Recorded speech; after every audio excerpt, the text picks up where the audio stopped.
Hello everyone, welcome back to our channel. In today's video I want to show you how to use Amazon's basic file search and filter functions. So first, click on search or ask a question, and here ask a question that you want or find something.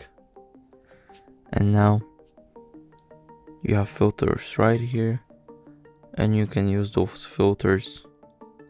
Let's say to not get an Intel Core or AMD processor, you can just between i7, i5, i9, or simply brands. You can get an Apple one or an MSI one.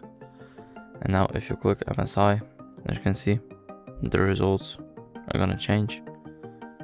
And you need to click on show 139 results, and there you have it.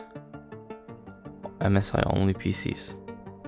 And that's how basic file search and filter functions work. Thank you guys for watching.